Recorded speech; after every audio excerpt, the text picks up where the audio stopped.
Ready, start. We all have gathered here for an important conference. It is important in the first instance because it is the first meeting of the state ministers of rural development, rural housing, and Panchayati Raj after my government took office in New Delhi. Hence, I must at the very outset both welcome you to this conference and thank you for giving me this opportunity to meet important representatives of the state government. But a greater reason that lends importance to this conference is its subject.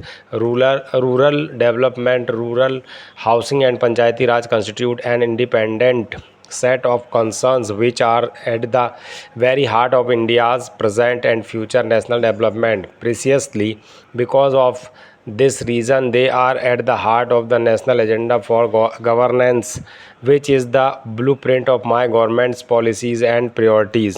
To explain the importance of rural development in the context of our common dream of building a new India is to belabor the obvious. India is a land of villages. Between 60 and 70% of our population live in villages and is engaged in agriculture and allied activities. When it is said that India is an ancient nation and this fact makes all of us proud, it is well recognized that what constitutes her rich heritage is her village based culture and agriculture. It is on the solid foundation of this ancient culture that India is emerging as a potential strong and modern economy. I have used the term potentially with deliberate intent and emphasis. It points to a historic possibility well within our reach. It is also powerfully reminds us that the possibility of India becoming a strong economy and a strong nation depends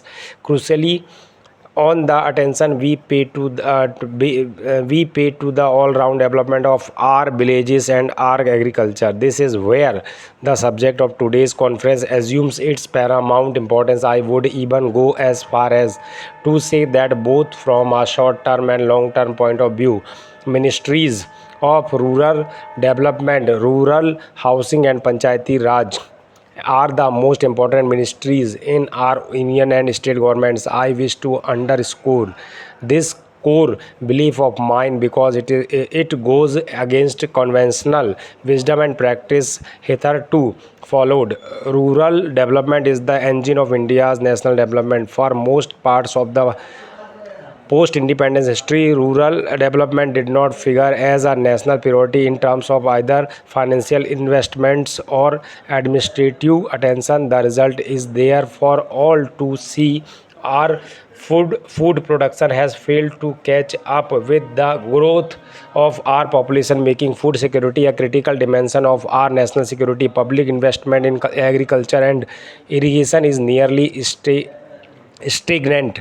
Of those living in areas, as many as 25 crore people live below the poverty line. We need as many as 2 crore houses to be built or upgraded in rural areas in order to provide decent habitat to our rural poor.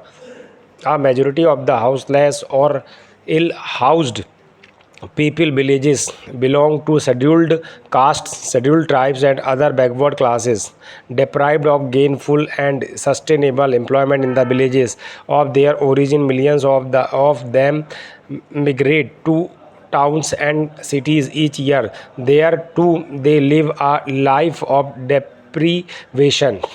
Let us look at another face of the contemporary Indian reality. We pride ourselves in being the largest democracy in the world, and rightly so. But what is the health of our democracy at the grassroots level in our village panchayats? We have to admit that we as a nation have failed to tend the roots. When the roots are not well nourished, the three cannot be very healthy. Thus, we see a cruel paradox. Village India, which has sustained our culture and economy, has been condemned to the state of backwardness. I am not here criticizing anybody or any party or any government. Let us admit that this has been our collective failure as a nation, and let us use the recognition of this bitter truth as the basis of a strong national consensus to give the top priority to rural development. We have stated in the national agenda that we will give a human face to the national development efforts with poverty eradication as the ultimate goal and removal of unemployment as the means. We have set for ourselves the goal of बेरोजगारी बेरोजगारी हटाओ, and we recognize that to achieve this goal we have to upgrade the attack on unemployment and poverty into a national movement. Specifically, we are committed to provide drinking water to every village. We are committed to making our country hunger free in the next 10 years. Towards this end, we will be earmarking 60% of the plan funds for agriculture, rural development and irrigation. Besides, we have stated that in our endeavor to facilitate construction of 20 lakh new housing units each year for the very poor people. Honorable members, when the nation was fortunate to have a visionary and compassionate Prime Minister in Atal Bihari Vajpayee, who also understood the pain of the poor, several new departments and ministries were created and new programs were launched. A separate ministry for the Northeast, a ministry for welfare of the tribal, Sarv Shiksha Abhiyan, and connecting the nation through Golden Quadrilateral were singular contributions of Atalji. He undertook a grand initiative to end the widespread disparities prevailing in the country. The programs and ministries conceived by Atalji played a vital role in ending the social imbalances during the initial years of 21st century, but unfortunately these initiatives did not get the desired push and continuity in subsequent years. We are all aware that if our Divyang brothers and sisters are provided assistance to ameliorate their physical difficulties, they can achieve new heights in their own. With this in mind, the Ministry of Social Justice and Empowerment, established by Atalji, had started the tradition of organizing camps to assist the Divyangs.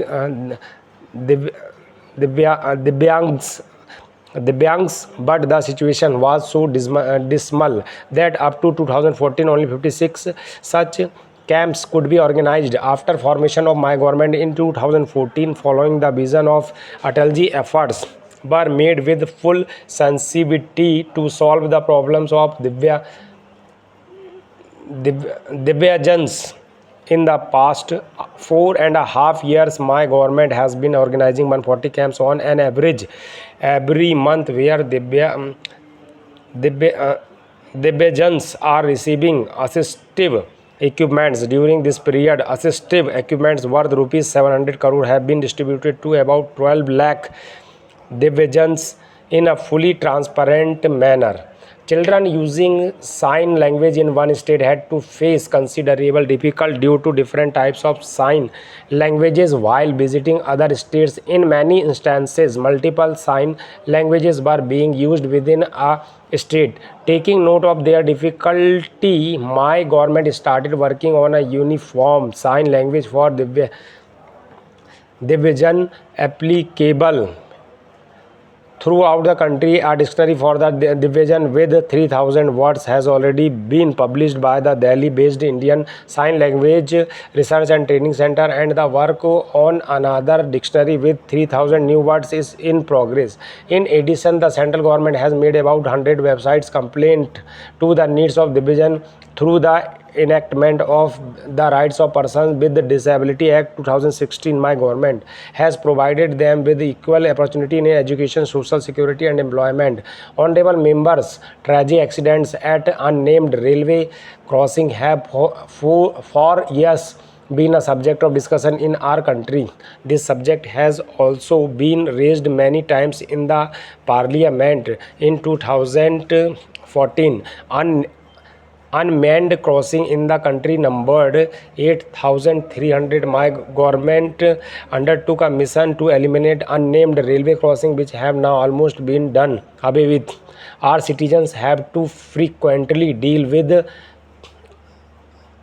natural calamity of one kind or the other. Every year there are floods in some districts and drought in some others. My government is fully focused on the management of natural disasters, and the financial assistance has been more than doubled so that relief work can be performed with full capacity, be it the cyclonic storms in southern states or the flood in eastern India. My government has exhibited promptness and sensitivity in relief and rehabilitation works, mindful of the prevalence of injustice and deprivation in the society. My government has been working towards reforming the legal system so as to ensure social and economic justice. The Citizenship Amendment Bill will help in the securing of Indian citizenship by those victims who were persecuted and were compelled to seek refuge in India. These people cannot be blamed since they were victims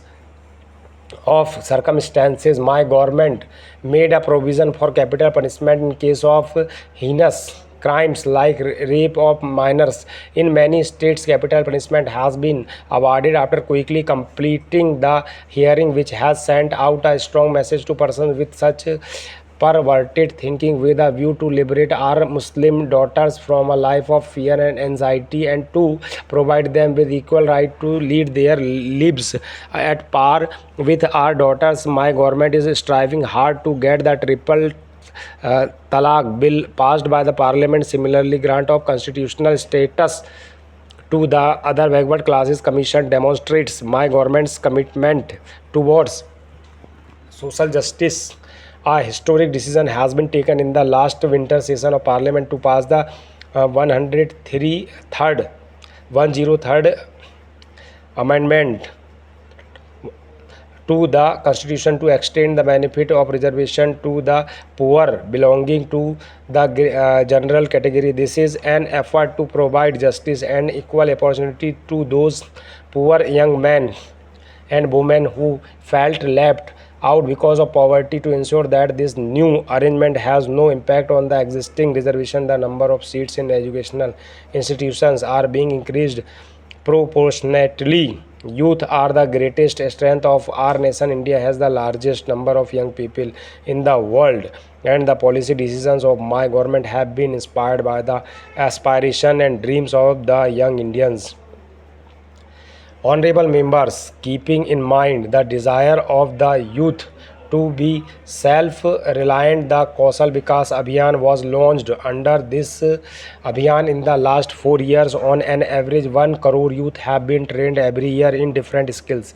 In the coming days, more than 50,000 ITIs, more than 100,000 Kausal Vikas Kendras and more than 600 Pradhan Mantri Kausal Vikas Kendras will play a critical role in developing the skill set of the country's youth. Under the Pradhan Mantri Mudra Yojana, which facilitates credit for professional and business requirements, loans with worth more than rupees 7 lakh crore have been disbursed to the youth without any guarantee.